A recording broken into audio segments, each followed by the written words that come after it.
Boa noite e bem-vindo ao conto Até Você Dormir. Hoje vamos viajar pelas tramas inteligentes de Agatha Christie, com mistérios que começam silenciosos, mas rapidamente nos puxam para dentro de segredos, suspeitas e revelações inesperadas. Acomode-se, ajuste o volume e permita que as próximas páginas guiem sua imaginação. E se você gosta de ouvir boas histórias antes de dormir, aproveite para se inscrever e deixar sua presença nos comentários. Isso ajuda muito o canal a continuar trazendo novas leituras. O mistério de Hunter's Lodge. No final das contas, é bem possível que eu não morra desta vez, declarou Poirot. Recebi esse comentário, impregnado de um otimismo benéfico, de um convalescente de uma forte gripe. Eu fora o primeiro a pegar a gripe, e Poirot a contraiu logo depois. Ele agora estava sentado na cama, apoiado em travesseiros, com a cabeça envolta por um xale de lã, tomando lentamente uma tisana particularmente insalubre que eu preparara de acordo com suas instruções meticulosas. Contemplou com evidente satisfação a fileira de vidros de remédio impecavelmente arrumados sobre a cornija da lareira. É isso mesmo, continuou meu pequeno amigo. Mais uma vez, voltarei a ser eu mesmo. O grande Hercule Poirot, o terror dos malfeitores.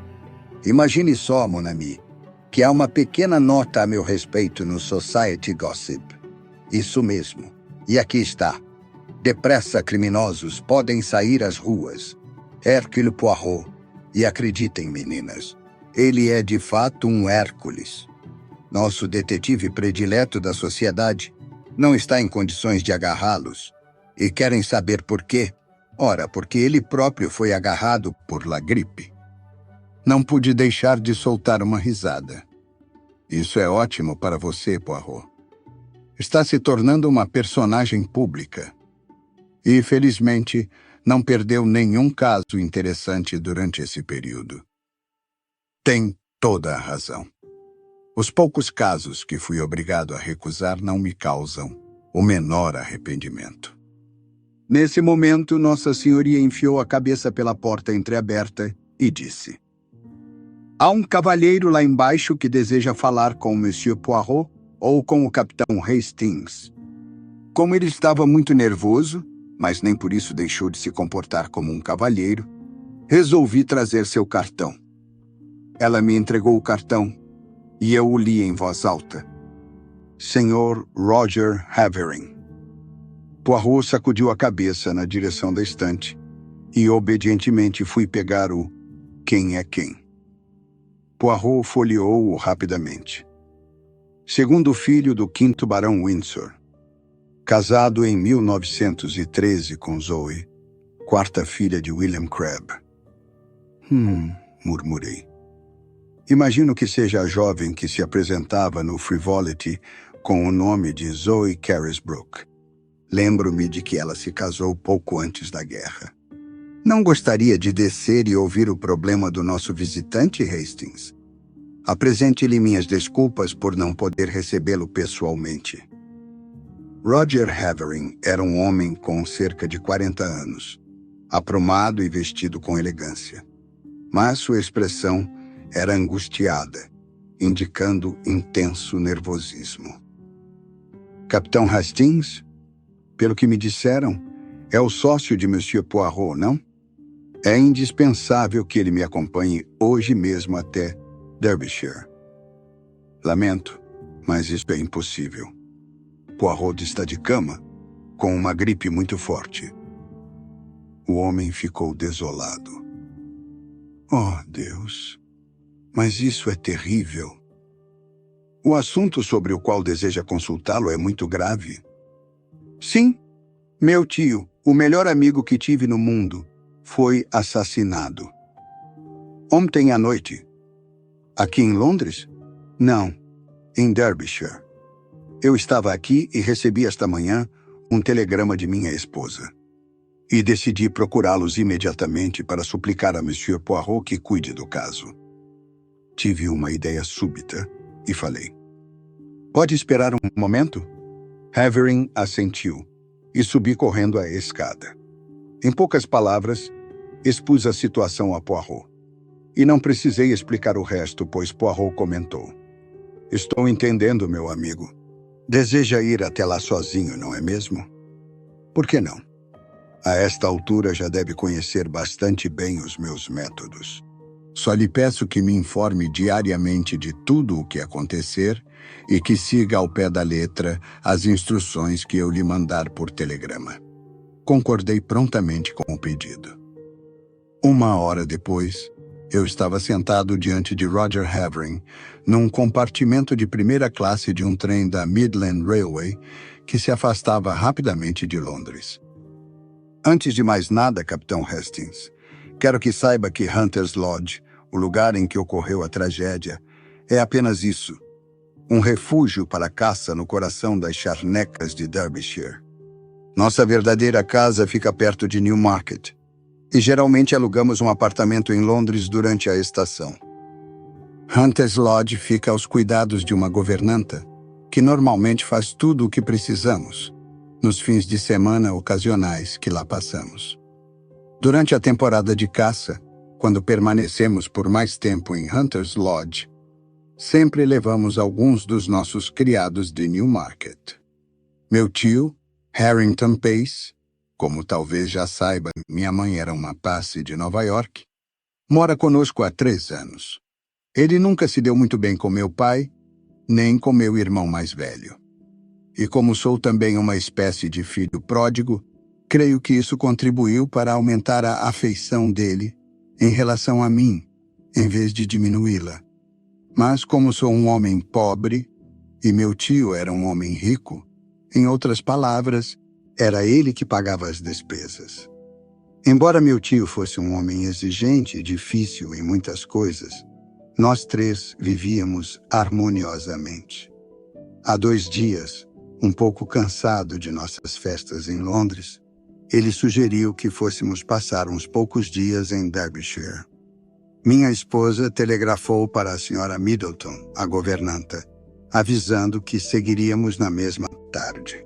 Ontem de tarde, fui obrigado a voltar a Londres para um compromisso inadiável. Mas minha esposa e meu tio ficaram em Hunter's Lodge e esta manhã recebi este telegrama. Havering entregou-o a mim e ele dizia: "Venha imediatamente, tio Harrington assassinado ontem à noite. Traga um bom detetive se puder, mas venha de qualquer maneira, Zoe." Quer dizer que ainda não sabe dos detalhes? Não, mas imagino que a notícia seja publicada pelos jornais vespertinos. Sem dúvida, a polícia já está cuidando do caso. Eram quase 3 horas quando chegamos à pequena estação de Elmersdale.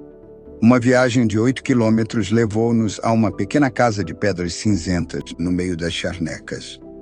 Um lugar muito solitário, comentei, sentindo um calafrio. Havering assentiu. "Acho que vou tentar livrar-me dele. Nunca mais conseguirei viver aqui." Abrimos o portão e subimos por um caminho estreito até a porta de carvalho, de onde saiu para nos receber um vulto que me era familiar. "Jap!" exclamei. O inspetor da Scotland Yard sorriu-me amistosamente antes de se dirigir a meu companheiro. "Sr. Havering, não é mesmo? Fui enviado de Londres para tomar conta deste caso e gostaria de falar-lhe por um momento, se não se incomoda. Minha esposa... Já conversei com sua esposa, senhor, e também com a governanta. Não vou retê-lo por muito tempo. É que estou ansioso por voltar para a aldeia, agora que já vi tudo o que havia para se ver por aqui. Ainda não sei coisa alguma a respeito. Isso não é problema", disse Jap, suavemente. "Mesmo assim, há alguns pontos sobre os quais gostaria de saber sua opinião. O capitão Hastings, que já me conhece, poderá entrar na casa e informar que já chegou. Por falar nisso, capitão Hastings, onde está o homenzinho? Está de cama, com uma forte gripe." "É mesmo? Lamento saber disso. Sua presença aqui sem a companhia dele parece até a história da carroça sem o cavalo. E depois desse gracejo de mau gosto e inoportuno, não me restava alternativa, senão seguir até a casa e tocar a sineta, enquanto Japp se afastava com o Sr. Havering. Um momento depois, a porta foi aberta por uma mulher de meia-idade, toda de preto. O Sr. Havering estará aqui dentro de mais um momento, expliquei. Foi detido pelo inspetor. Vim com ele de Londres para investigar o caso. Talvez possa contar rapidamente o que aconteceu ontem à noite. Entre, por favor, senhor. A mulher fechou a porta assim que entrei, e ficamos parados no vestíbulo mal iluminado. Foi logo depois do jantar, ontem à noite, que o homem apareceu. Pediu para falar com o Sr. Pace. Verificando que ele falava do mesmo jeito, imaginei que fosse um amigo americano do patrão. Levei-o à sala de armas e fui avisar o Sr. Pace. O cavalheiro não quis me dizer seu nome, o que agora acho bastante estranho. Avisei o patrão e ele pareceu ficar um pouco espantado com a visita, mas disse à patroa: "Com licença, Zoe. Vou ver o que esse sujeito está querendo." Ele foi para a sala de armas enquanto eu voltava para a cozinha.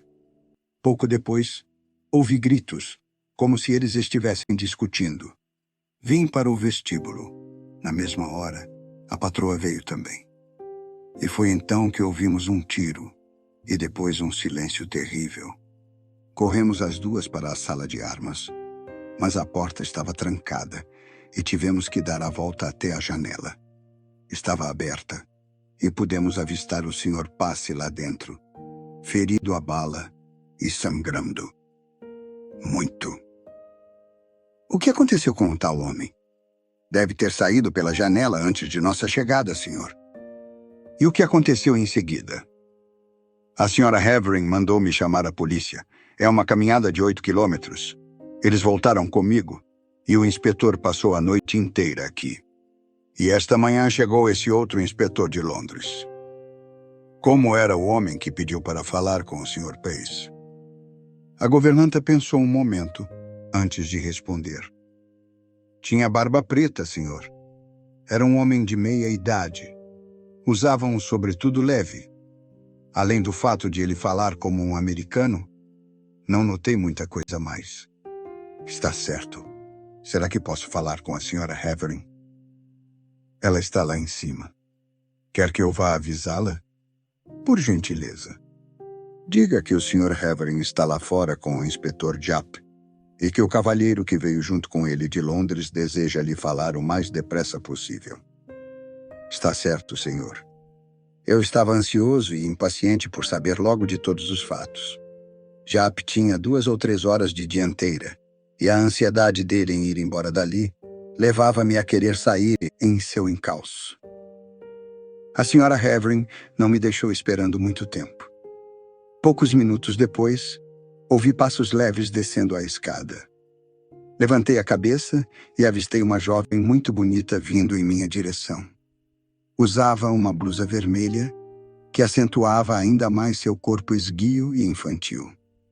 Sobre os cabelos pretos havia um pequeno chapéu de couro, também vermelho.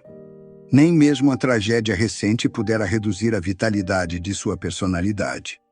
Apresentei-me e ela assentiu, num gesto rápido de reconhecimento. Claro que já ouvi falar muitas vezes a seu respeito e de seu colega, Monsieur Poirot. Já fizeram coisas maravilhosas juntos, não é mesmo? Meu marido agiu muito bem ao procurá-los imediatamente. Deseja me fazer alguma pergunta? É a maneira mais fácil de saber de tudo a respeito deste caso horrível, não é mesmo?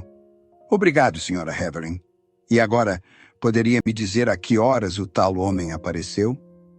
Deve ter sido pouco antes das 9 horas. Tínhamos acabado de jantar e estávamos tomando café e fumando. Seu marido já tinha partido para Londres? Já sim.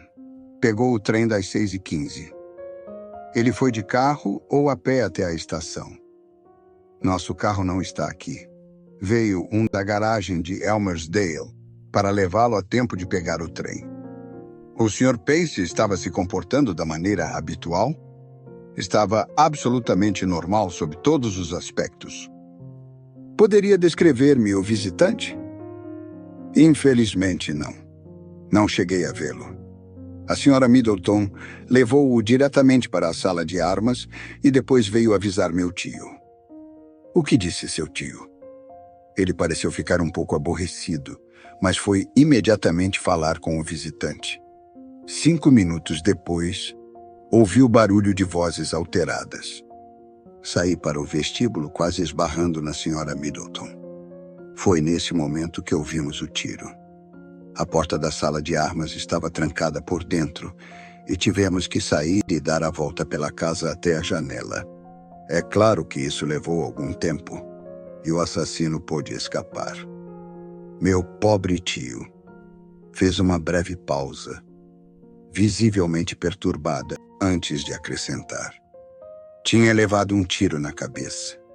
Percebi imediatamente que estava morto. Mandei a Sra. Middleton chamar a polícia. Tomei a precaução de não tocar em nada na sala, deixando tudo como havia encontrado. Assenti em aprovação. E o que pode me dizer a respeito da arma? Acho que sei qual foi, Capitão Hastings. Havia um par de revólveres de meu marido na parede. Um deles desapareceu. Disse isso à polícia e eles levaram o outro. Acho que poderão saber com certeza, depois que extraírem a bala. Posso ir até a sala de armas? Certamente. A polícia já terminou suas investigações. E também já removeram o corpo. Ela me acompanhou até o local do crime. No momento em que nos aproximávamos da porta, Havering entrou na casa. Ela me pediu desculpas e correu ao encontro dele. Fiquei sozinho para fazer minhas investigações. Acho melhor confessar logo de uma vez que foram um tanto desapontadoras. Nos romances policiais, as pistas sempre são abundantes. Mas ali não encontrei coisa alguma que pudesse considerar fora do comum, a não ser uma grande mancha de sangue no tapete, onde devia ter caído o homem assassinado. Examinei tudo meticulosamente e tirei 2 fotografias da sala com minha pequena câmera que tomara o cuidado de levar. Examinei também o terreno lá fora, nas proximidades da janela, mas fora pisado por tantos pés que cheguei à conclusão de que era inútil perder mais tempo a examiná-lo. Já tinha visto tudo o que Hunter's Lodge tinha para mostrar.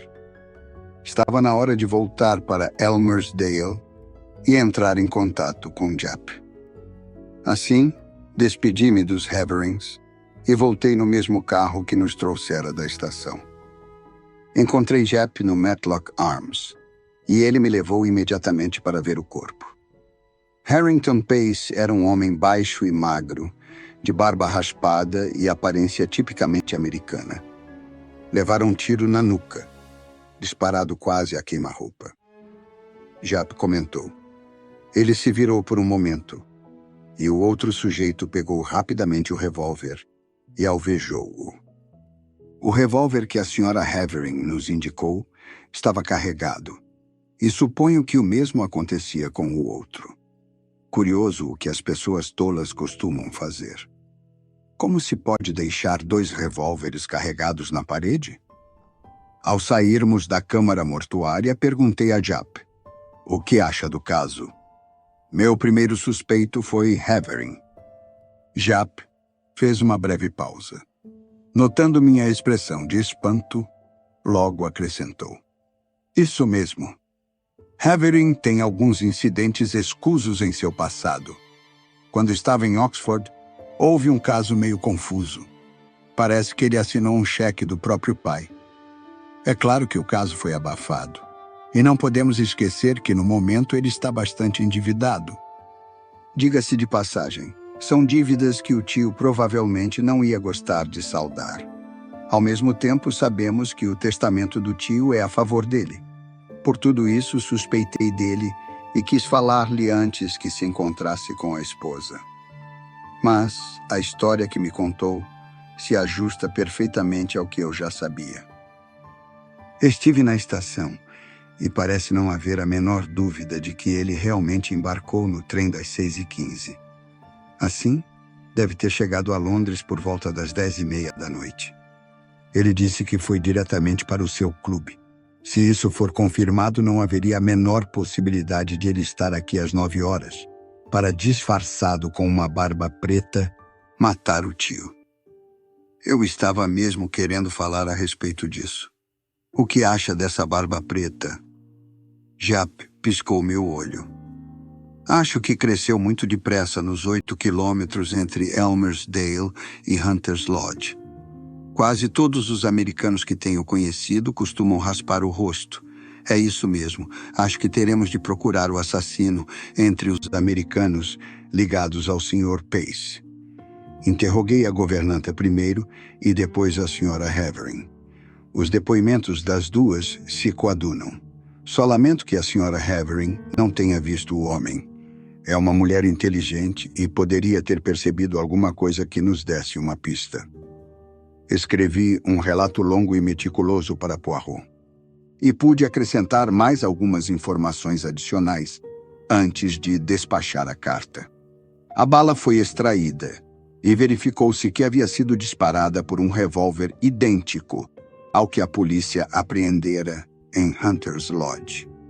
Além disso, os movimentos do Sr. Havering na noite do crime foram devidamente verificados e confirmados. Não havia a menor dúvida de que ele chegara a Londres no trem que passara por Elmersdale às 6h15. E havia ocorrido ainda outro fato sensacional. Naquela manhã, um homem que vivia em Ealing, Londres, ao atravessar Haven Green para chegar à estação ferroviária, avistara um embrulho de papel pardo caído entre os trilhos. Ao abri-lo, descobriu que continha um revólver. Entregou-o à delegacia de polícia do lugar. Antes que a noite caísse, já estava constatado que se tratava do revólver que estávamos procurando, idêntico ao que a Sra. Havering entregara à polícia. Uma bala fora disparada. Acrescentei tudo isso ao meu relatório. Na manhã seguinte, na hora do café, recebi um telegrama de Poirot. Claro que o homem de barba preta não era Havering. Só você ou Japp podiam ter tal ideia. Mande por telegrama a descrição da governanta e que roupas ela usava esta manhã. O mesmo da Sra. Havering. Não perca tempo tirando fotografias de interior. Estavam subexpostas e nada tinham de artísticas. Achei o estilo de Poirot desnecessariamente jocoso. Tive também a impressão de que ele estava um pouco ciumento da minha posição no local do crime, com todas as facilidades para resolver o caso. O pedido de uma descrição das roupas das duas mulheres pareceu-me simplesmente ridículo, mas atendi-o mesmo assim, como não podia deixar de fazer, já que eu não passava de um simples mortal. Às 11 horas recebi outro telegrama de Poirot. Aconselho Japp prender governanta antes que seja tarde demais. Aturdido, fui mostrar o telegrama a Japp, que soltou uma imprecação. Monsieur Poirot sabe o que faz. Se ele está dando tal conselho, é porque tem algum motivo. Eu mal olhei para a mulher. Não sei se posso prendê-la, mas pelo menos mandarei vigiá-la. E vamos imediatamente ter outra conversa com ela. Mas já era tarde demais. A senhora Middleton, aquela tranquila mulher de meia-idade, que parecia ser absolutamente normal e respeitável, desaparecera misteriosamente. Deixara seu baú, mas continha apenas roupas, sem a menor indicação de sua identidade ou paradeiro. Arrancamos todos os fatos possíveis da Sra. Havering. Contratei-a há cerca de 3 semanas, quando a Sra. Emery, nossa antiga governanta, foi embora. A Sra. Middleton foi-me enviada pela agência da Sra. Selborne, na Mount Street, um estabelecimento dos mais conhecidos e respeitáveis. É lá que procuro todos os criados. Apareceram diversas candidatas ao lugar, mas a Sra. Middleton foi a que me pareceu melhor. Além disso, era a que tinha as melhores referências. Contratei-a imediatamente e comuniquei o fato à agência. Não posso acreditar que ela tenha feito alguma coisa. Era uma mulher tão afável e quieta. O caso era realmente misterioso. Embora fosse evidente que a senhora Middleton não pudesse ela mesma ter cometido o assassinato, pois estava no vestíbulo com a senhora Havering no momento em que o tiro foi disparado, parecia não haver a menor dúvida de que tinha alguma ligação com o crime. Se assim não fosse, por que iria desaparecer tão abruptamente? Telegrafei as últimas notícias para Poirot e dispus-me a voltar a Londres, a fim de fazer investigações na agência de empregos. A resposta de Poirot foi imediata. Inútil perguntar na agência por que nunca ouviram falar dela. Descubra que veículo ela pegou ao chegar pela primeira vez a Hunter's Lodge. Embora desconcertado com o pedido, atendi-o obedientemente. Os meios de locomoção em Elmersdale eram bastante limitados. A empresa de transporte só tinha 2 Fords um tanto avariados e havia 2 charretes de aluguel na estação. Nenhum desses veículos fora usado na ocasião. Interrogada, a senhora Havering explicou que dera à mulher dinheiro suficiente para a passagem até Derbyshire e para alugar um carro ou uma charrete a fim de levá-la a Hunter's Lodge. Um dos Fords geralmente ficava parado na estação, para o caso de desembarcar algum passageiro que desejasse alugá-lo. Levando-se em consideração o fato adicional de que ninguém na estação percebera a chegada de um estranho de barba preta na noite do crime, tudo parecia apontar para a conclusão de que o assassino viera em seu próprio carro, que deixara à espera nas proximidades para servir-lhe como meio de fuga.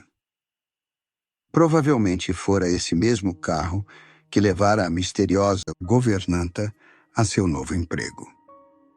Devo acrescentar que as investigações na agência de empregos em Londres tiveram o resultado já previsto por Poirot. Nenhuma mulher com o nome de Senhora Middleton jamais estivera registrada na agência. Haviam recebido um pedido de governanta da senhora Havering e tinham enviado diversas candidatas.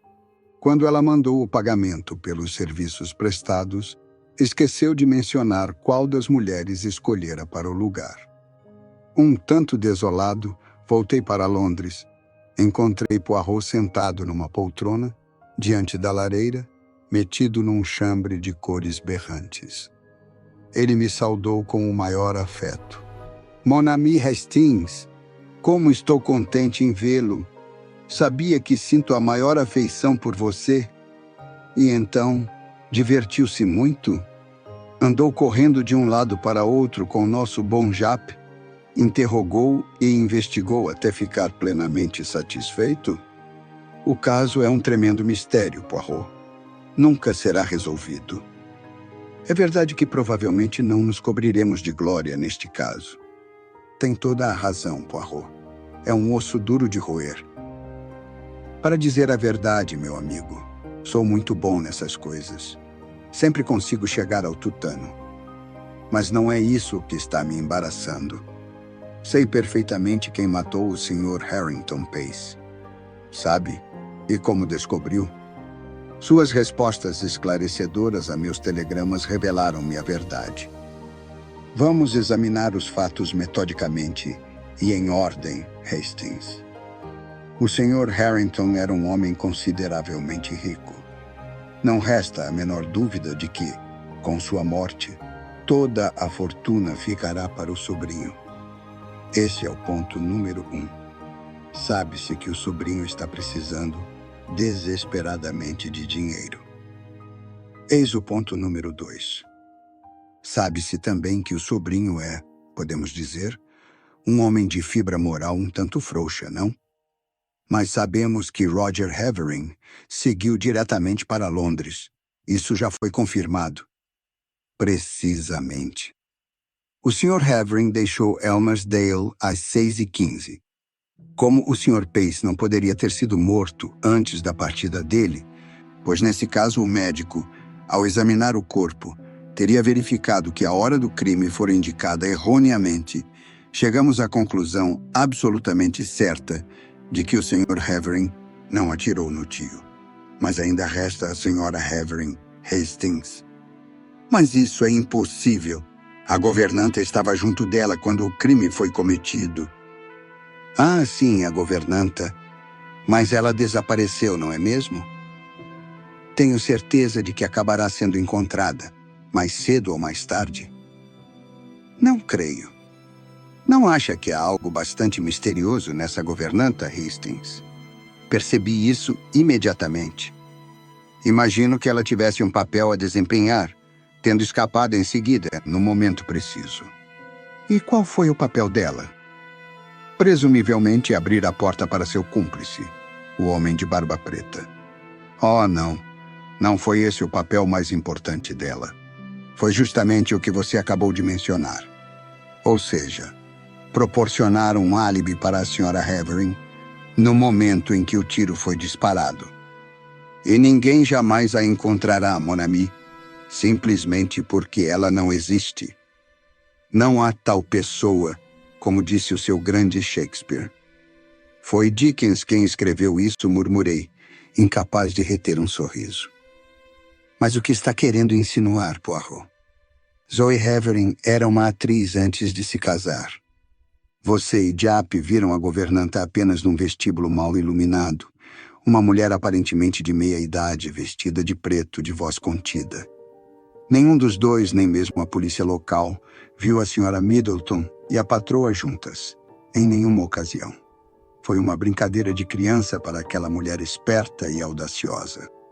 Sob o pretexto de chamar a patroa, ela subiu correndo a escada, vestiu uma blusa berrante e pôs um chapéu de couro, prendendo cachos pretos sobre os cabelos grisalhos com que se disfarçara. Removeu rapidamente a maquilagem, passou um pouco de rouge no rosto. E em poucos minutos quem desceu a escada foi a esfuziante Zoe Havering, com sua voz vibrante. Ninguém se preocupou em examinar mais atentamente a governanta. Por que alguém haveria de fazer isso? Não existia coisa alguma a ligá-la ao crime. Além do mais, ela também tinha um álibi. E o que me diz do revólver que foi encontrado em Ealing? A Sra. Havering não poderia tê-lo levado até lá. Tem razão. Foi Roger Havering quem deixou o revólver lá. Mas isso foi um erro da parte deles. Foi o que me levou à pista certa. Um homem que cometesse um assassinato com um revólver encontrado no local do crime, certamente o jogaria fora imediatamente, não o levaria até Londres. O motivo para isso era evidente. Os criminosos desejavam desviar a atenção da polícia para longe de Derbyshire. Queriam afastar a polícia das vizinhanças o mais depressa possível. É claro que o revólver encontrado em Ealing não foi aquele com que o Sr. Pace foi morto. Roger Havering deu um tiro com esse revólver e levou-o para Londres. Foi direto para o seu clube, a fim de estabelecer o álibi, saiu em seguida para Ealing, uma viagem de menos de 20 minutos, deixando ali o embrulho com o revólver, e voltou imediatamente. Enquanto isso, aquela criatura encantadora, sua esposa, matava calmamente o Sr. Pace, logo depois do jantar. Está lembrado de que o tiro foi disparado pelas costas? Depois, e é um ponto muito importante, ela tornou a carregar o revólver e pendurou-o na parede, iniciando então sua pequena representação. É inacreditável, murmurei, fascinado. E no entanto é verdade. Bien, meu amigo, é absolutamente verdadeiro. Mas não será nada fácil levar os dois à justiça. Nosso bom Japp deve fazer o que puder. Já lhe escrevi contando tudo. Mas receio muito, meu caro Hastings, que sejamos obrigados a deixá-los aos cuidados do destino ou do bon Dieu, como preferir. Os maus florescem como um loureiro, comentei. Mas há um certo preço, Hastings. Sempre há um bom preço. As previsões de Poirot foram confirmadas. Japp, Embora convencido da teoria de meu pequeno amigo, não conseguiu reunir as provas necessárias para obter uma condenação. A imensa fortuna do Sr. Pace passou às mãos de seus assassinos. Não obstante, eles acabaram sendo punidos pelo crime cometido. Quando li no jornal que o Sr. e Sra. Roger Havering estavam entre os mortos num acidente do correio aéreo para Paris, compreendi que a justiça finalmente prevalecera. Fim. Agora vamos mergulhar no próximo mistério. O roubo de $1 milhão em obrigações do Tesouro. Mas como tem ocorrido roubo de títulos ultimamente? Comentei certa manhã, largando o jornal que estava lendo. Poirot, acho que seria uma boa ideia largarmos a ciência da investigação criminal e, em vez disso, nos dedicarmos ao crime. Está querendo como é mesmo que se diz? Ah, sim, ficar rico depressa, mon ami. Veja só esse último golpe, Poirot. O roubo de obrigações do Tesouro, no valor de $1 milhão, que estavam sendo despachadas para Nova York pelo Banco de Londres e da Escócia, e que desapareceram de maneira misteriosa a bordo do Olympia. Se não fosse pelo mal de mer e dificuldade de se praticar o excelente método de Laverguier, por mais tempo que as poucas horas da travessia do Canal da Mancha, eu bem que gostaria de viajar num desses imensos transatlânticos, murmurou Poirot em tom sonhador. Deve ser realmente maravilhoso, concordei, entusiasmado. Alguns devem ser verdadeiros palácios flutuantes, com piscinas, salões, restaurantes. Não deve ser fácil o passageiro acreditar que está em pleno mar. Pois eu sempre sei quando estou no mar, comentou Poirot, tristemente. E todas essas bagatelas que você acaba de enumerar não me dizem nada. Mas pense por um momento, meu amigo, nos gênios que devem viajar incógnitos. A bordo desses palácios flutuantes, como acabou de chamá-los com toda a justiça, diga-se de passagem, certamente irá encontrar-se a elite, a haute noblesse, alta nobreza, do mundo do crime. Não pude conter uma risada. Então é esse o seu motivo, hein? Bem que gostaria de ter enfrentado o homem que roubou os títulos, não é mesmo? A senhoria interrompeu-nos nesse momento. Uma jovem dama deseja falar-lhe, Sr. Poirot. Aqui está o cartão dela. O cartão continha o nome da senhorita Esmé Farquhar. Depois de se abaixar para pegar um pedaço de papel embaixo da mesa e jogá-lo no cesto, Poirot disse à senhoria que a fizesse subir. Pouco depois, uma das mais encantadoras jovens que já vi na vida foi introduzida na sala. Tinha 1,70 m de altura, grandes olhos castanhos e um corpo perfeito. Estava bem vestida e seus modos demonstravam segurança e classe. Sente-se, por gentileza, mademoiselle. Esse é o meu amigo Capitão Hastings, que me ajuda em meus pequenos problemas. Receio que o problema que estou lhe trazendo hoje seja bem grande, Monsieur Poirot disse à jovem, fazendo uma pequena mesura ao sentar-se. Creio que já leu a respeito dele nos jornais. Estou me referindo ao roubo dos títulos no Olympia. Alguma surpresa deve ter transparecido no rosto de Poirot, pois ela se apressou em acrescentar. Certamente deve estar se perguntando o que tenho a ver com uma instituição tão circunspecta quanto o Banco de Londres e da Escócia. De certa forma, nada tenho a ver com isso. Mas, em outro sentido, posso dizer que tudo. É que estou noiva do Sr. Philip Ridgway. Ah, e o Sr. Philip Ridgway estava encarregado de levar os títulos que foram roubados. É claro que não lhe podem atribuir culpa alguma, pois não foi absolutamente responsável pelo que aconteceu. Não obstante, ele ficou bastante abalado.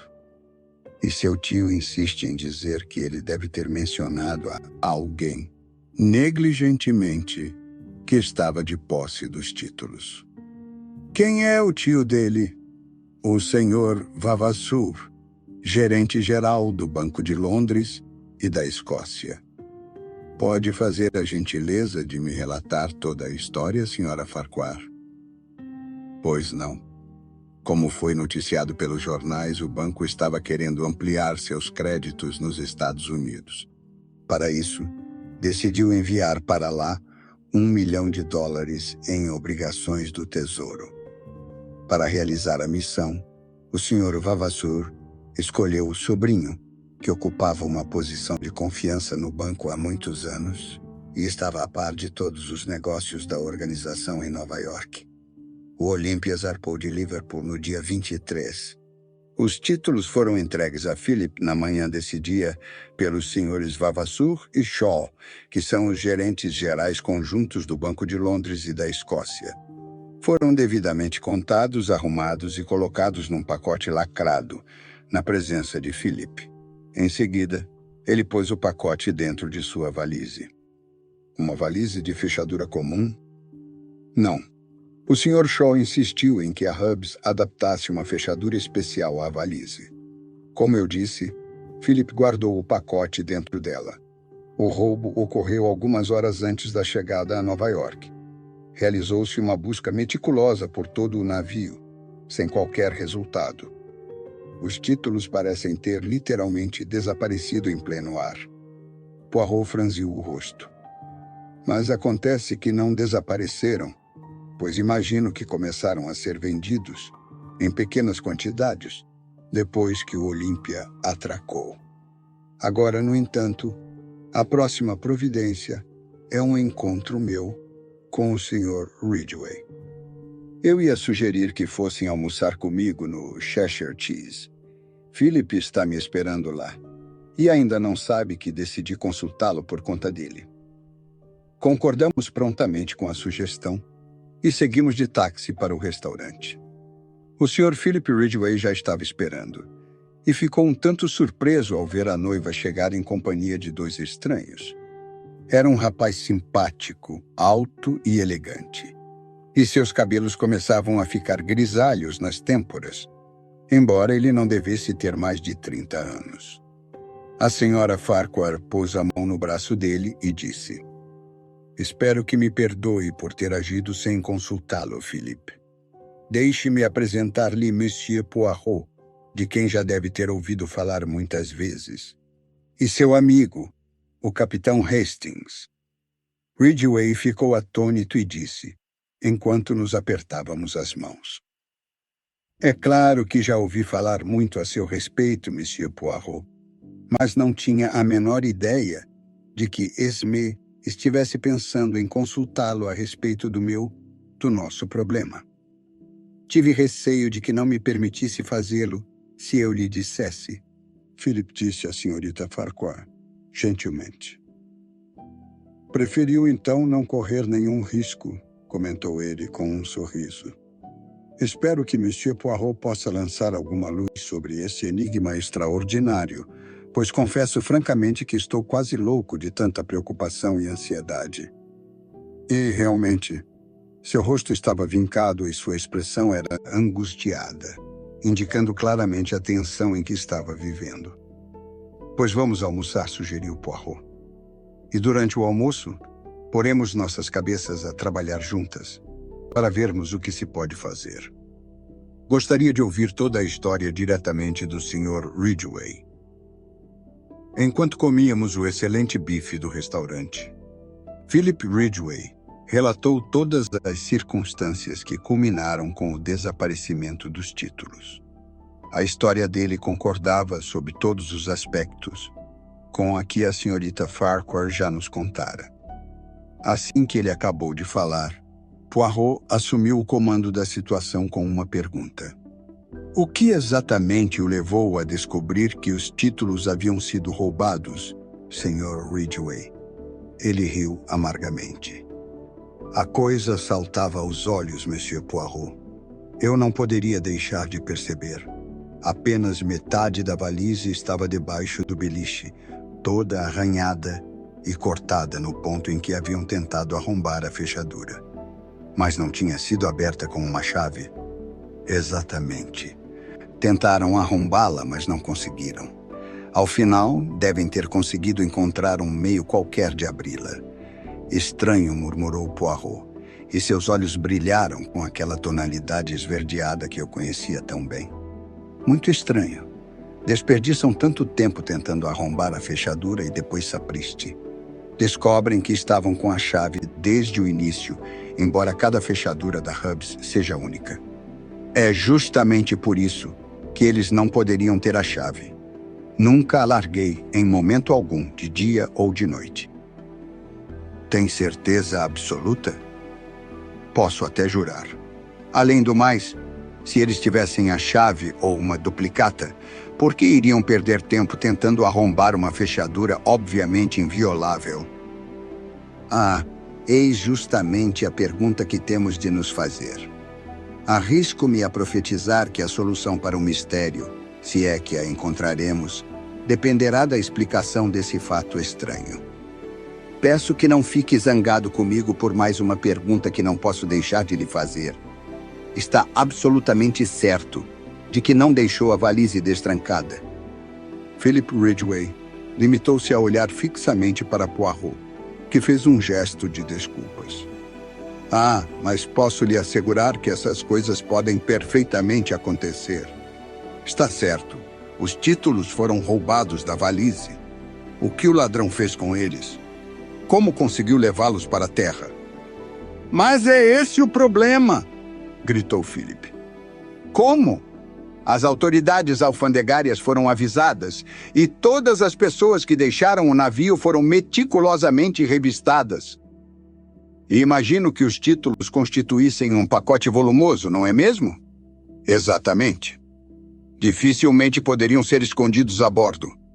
Além do mais, sabemos que não estavam no navio, porque foram postos à venda meia hora depois da chegada do Olímpia, muito antes que eu recebesse os cabogramas que informavam os números e séries. Um corretor jura que comprou alguns dos títulos antes mesmo de o Olímpia atracar, mas não se pode mandar títulos pelo telégrafo sem fio. Tem toda a razão. Nenhum rebocador se aproximou do navio? Só as embarcações oficiais chegaram perto do Olímpia, e mesmo assim, depois que o alarme tinha sido dado, quando todos já estavam de vigia. Eu mesmo fiquei observando para ver se os títulos não seriam transferidos para uma dessas embarcações. Essa história está me deixando maluco, Monsieur Poirot. Já estão começando a dizer que fui eu quem roubou os títulos. Mas também foi revistado ao desembarcar, não é mesmo? Indagou Poirot suavemente. Fui sim. O jovem estava um tanto perplexo, e Poirot acrescentou com um sorriso enigmático. Estou vendo que não percebeu o sentido da minha pergunta. Mas não faz mal. Agora, eu gostaria de fazer algumas indagações no banco. Ridgway tirou um cartão do bolso e escreveu rapidamente algumas palavras. Apresente este cartão, e meu tio o receberá imediatamente. Poirot agradeceu, e nos despedimos de ambos.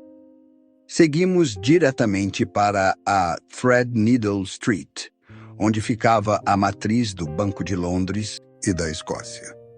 Apresentamos o cartão de Ridgway e fomos levados por um labirinto de balcões e escrivaninhas, contornando caixas recebedoras e pagadoras, até um pequeno escritório no segundo andar, onde os 2 gerentes gerais nos receberam.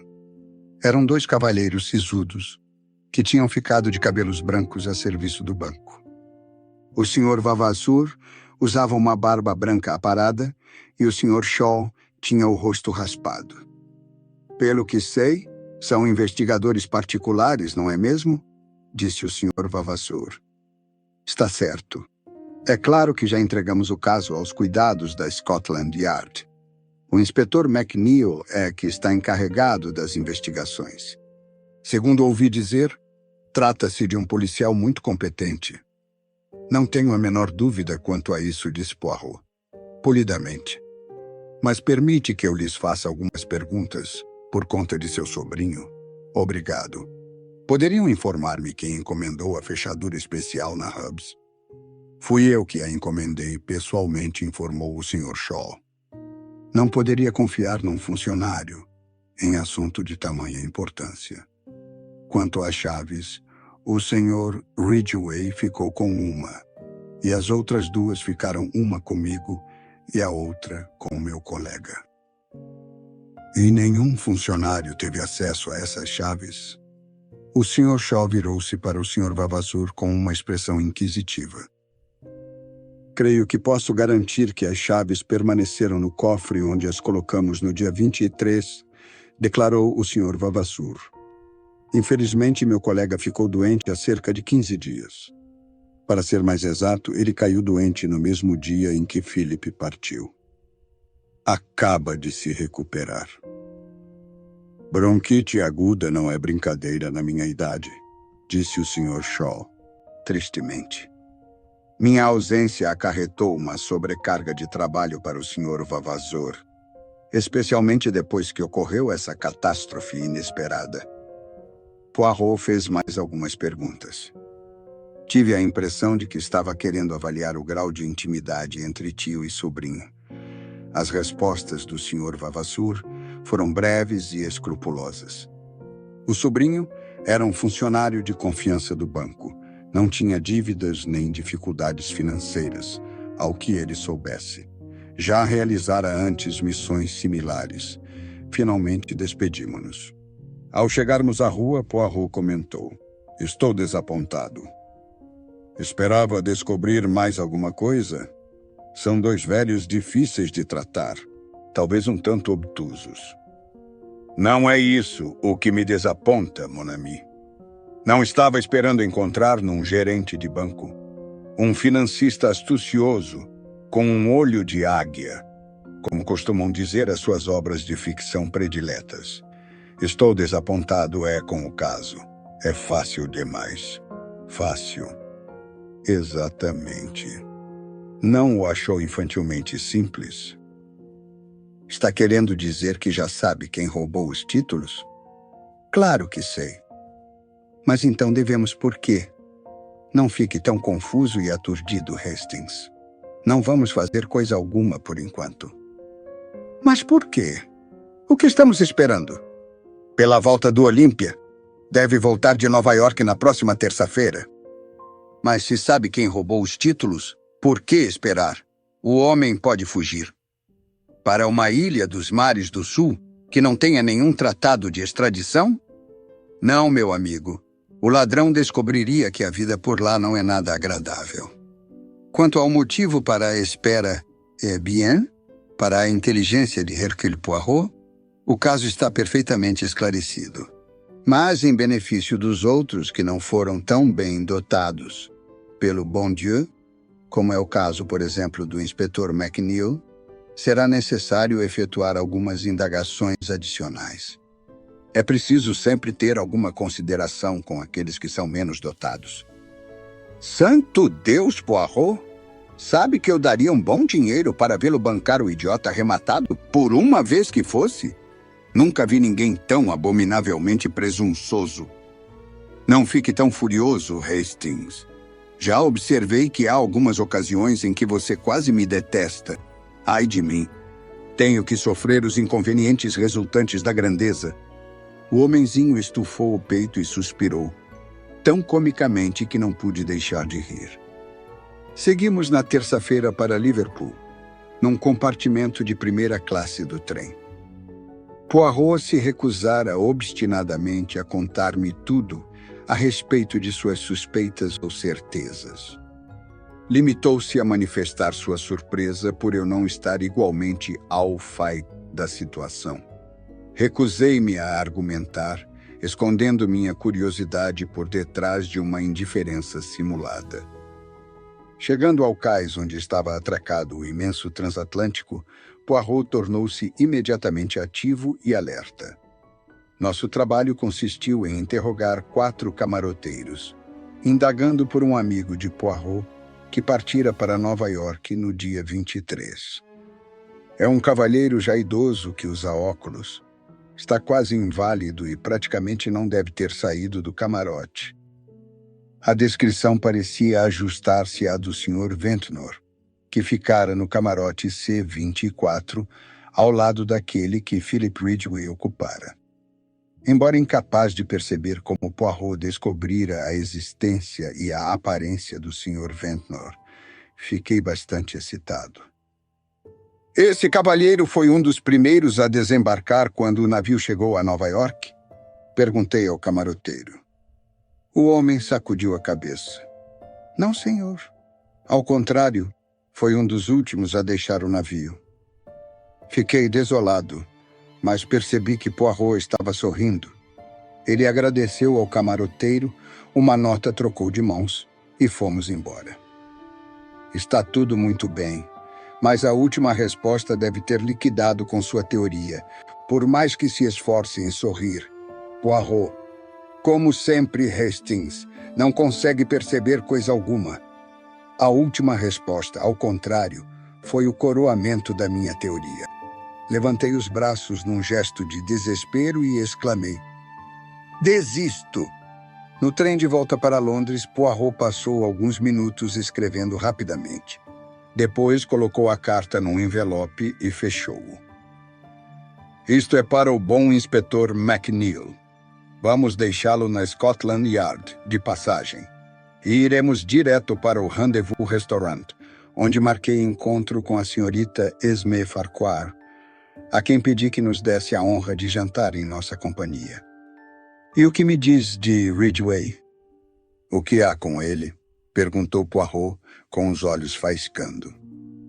Ora, certamente não está pensando, não pode. O hábito da incoerência está se tornando cada vez mais intenso em você, Hastings. Se quer mesmo saber, claro que pensei. Se Ridgway tivesse sido o ladrão, o que era perfeitamente possível, teria sido um caso extraordinário. Um trabalho metódico e impecável. Mas não tão agradável para a senhorita Farquhar. Provavelmente, você está certo. Assim, foi melhor que tal não tivesse acontecido. E agora, Hastings, vamos repassar o caso. Percebo que está morrendo de curiosidade. O pacote foi retirado da valise e desapareceu em pleno ar. Para repetir as palavras da senhorita Farquhar. Vamos eliminar a teoria do desaparecimento em pleno ar, já que isso não é possível no atual estágio da ciência. Vamos procurar imaginar o que provavelmente pode ter acontecido. Todo mundo garante que é impossível que os títulos tenham sido contrabandeados para a Terra. Mas sabemos. Você pode saber, Hastings, mas eu não sei. Assumo a posição de que isso é realmente impossível, já que assim parece. Restam duas possibilidades. Os títulos ficaram escondidos a bordo, o que também era praticamente impossível, ou foram jogados no mar. Dentro de uma boia? Sem nenhuma boia. Fiquei perplexo. Mas, se os títulos foram jogados no mar, não poderiam ter sido vendidos em Nova York.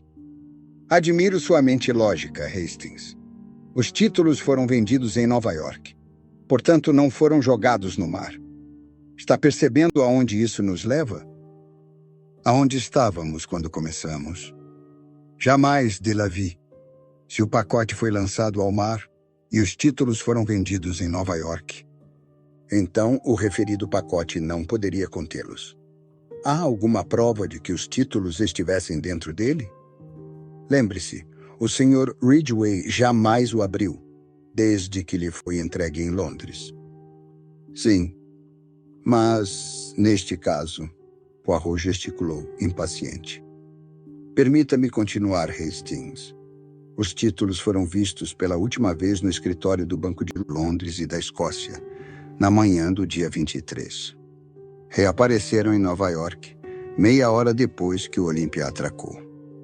Segundo um corretor, a quem ninguém deu maior atenção, já estavam sendo vendidos antes mesmo de o navio atracar. E se os títulos nunca estiveram a bordo do Olympia, havia algum outro meio pelo qual pudessem ter chegado a Nova York? Havia.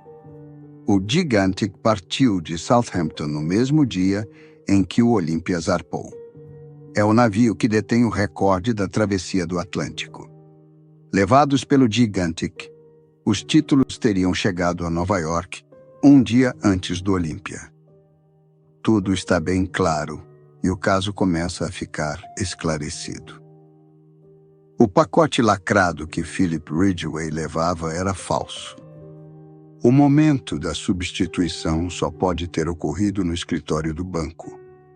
Seria muito fácil para qualquer um dos 3 homens presentes preparar um pacote exatamente igual, que pudesse ser substituído pelo original. Très bien.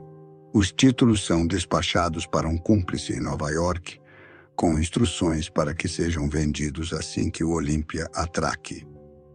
Mas alguém deve ter viajado no Olímpia para forjar as circunstâncias do falso roubo. Mas por quê?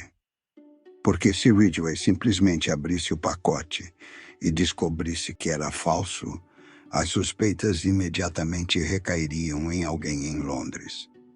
Assim, o homem do camarote ao lado fingiu arrombar a valise para atrair imediatamente a atenção de todos para o roubo. Depois, abriu-a com a duplicata da chave, pegou o pacote e jogou-o no mar.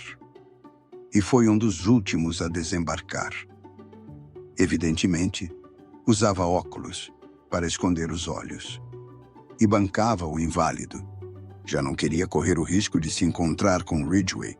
Desembarcou em Nova York e tratou de voltar para Londres pelo primeiro navio. Mas quem era ele? O homem que tinha a outra chave da fechadura especial da valise, o homem que não estava de cama com bronquite em sua casa de campo, enfim, aquele velho senhor Shaw.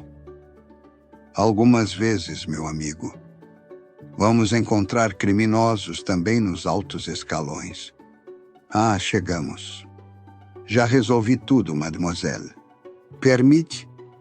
E, radiante, Poirot beijou a atônita jovem de leve, nas 2 faces. Obrigado por me acompanhar até aqui. Espero que esta história tenha embalado sua mente e suavizado o fim do seu dia.